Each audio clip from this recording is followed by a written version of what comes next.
What is going on, guys? We are back with another video today, and we are doing the stats and awards for our Washington football team franchise. Of course, this is not streamed, as I do not think the entirety of the playoffs, whether it's one game or all of the games, will be streamed, as I want to make sure this is the best possible quality.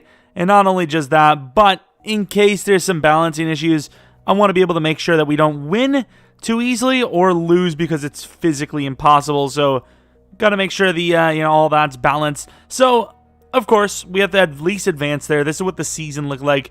The division was absolutely on freaking fire. Will the Eagles make the playoffs? I don't know. Do the Giants have a chance? Who freaking knows? But let's go into it. Obviously, we are going to have a bye week, so the wild card round doesn't really matter that much for us. We'll do training and all that, obviously. But we go 14-2, 13-3 for the Cowboys, 11-5 for the Eagles, and then the Giants continue to go backwards, unfortunately.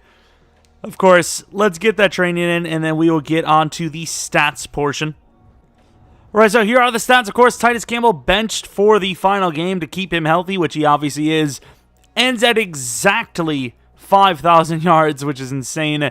296 completions out of 469 attempts. 42 touchdowns, 21 picks.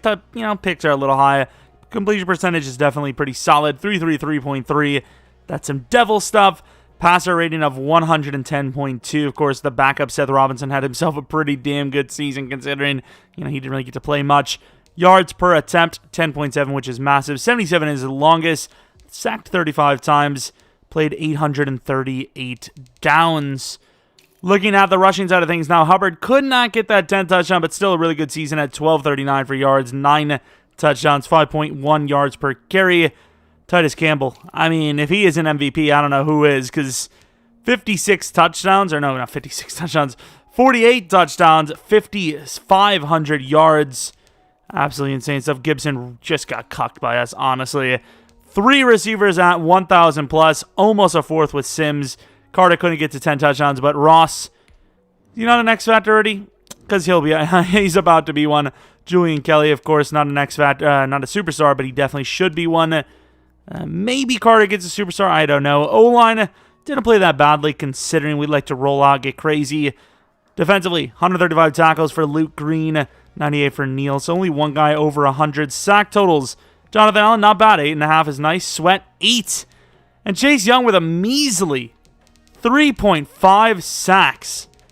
Yikes, my guy. 3 for Reuben Foster, 3 for Payne, 3 for Barmore, 1 for Luke Green. Pick totals, 6 for Hood, 3 for Darby and Fulton, 2 for Neal, 1 for Foster, Green, Fuller, and Apke. As far as forced fumbles goes, 7 for Keanu, and we dropped those fumbling sliders by a lot.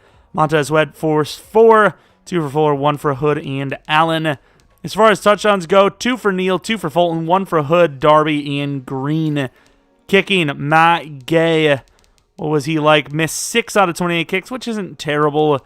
Missed 2 extra points. Punting, 41.6 is pretty low, actually. Cordero, almost 2,000 yards of return yardage. 1 kick return touchdown. Should be a Pro Bowler with those numbers.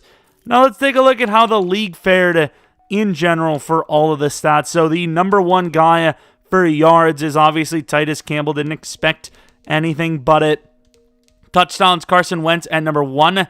Carson Wentz with a very good season. Campbell at number 2. Brady still in the league at number 3. Tied with Locke and Winston at 4 and 5. Rodgers 37. Mayfield 37.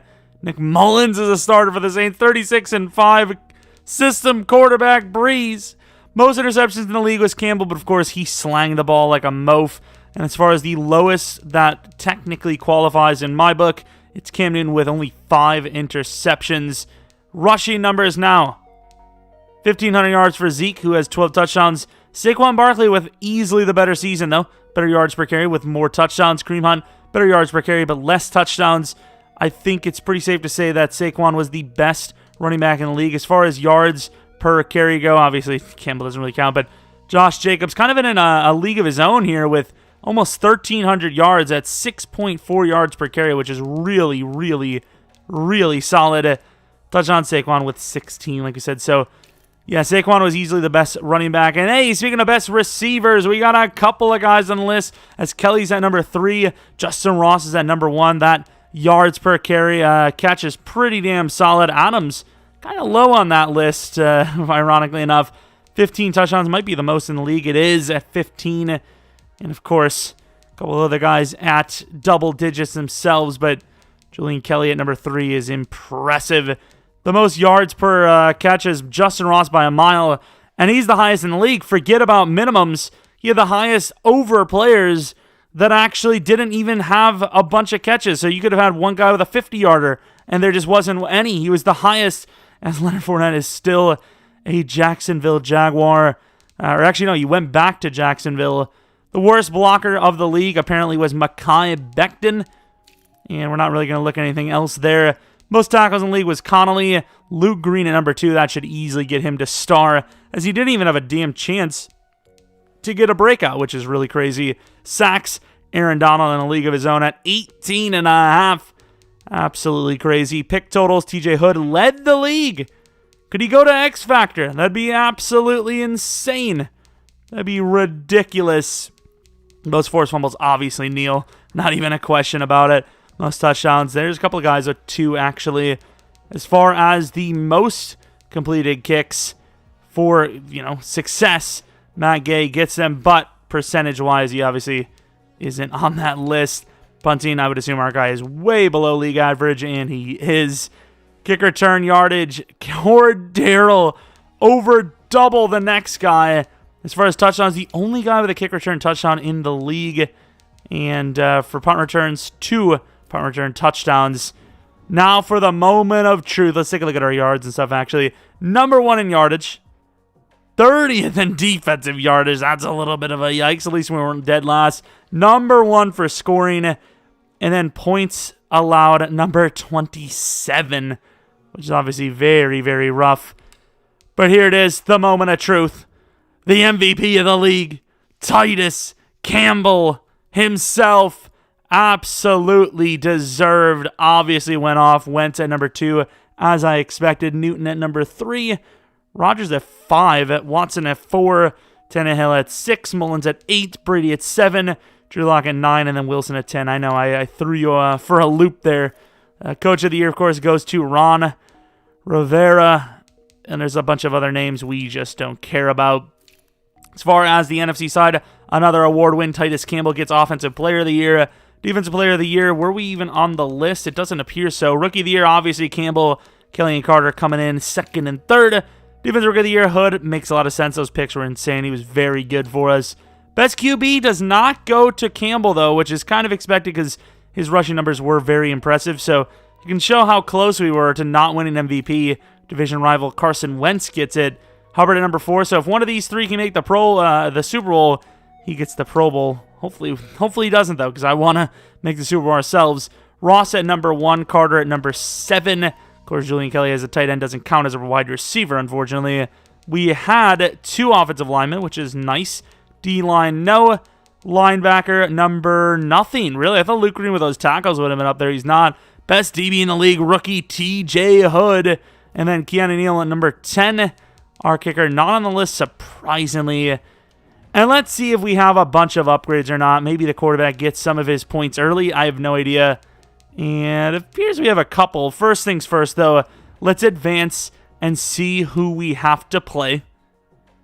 And it appears we play the Detroit Lions. Okay, the Detroit Lions aren't the toughest team to have to face up against. But now here's for the quote-unquote fun part as we get to upgrade a bunch of players. Once again, Carter, I feel like slot's the best upgrade because he really needs to improve his catching. Not that he's not good at catching.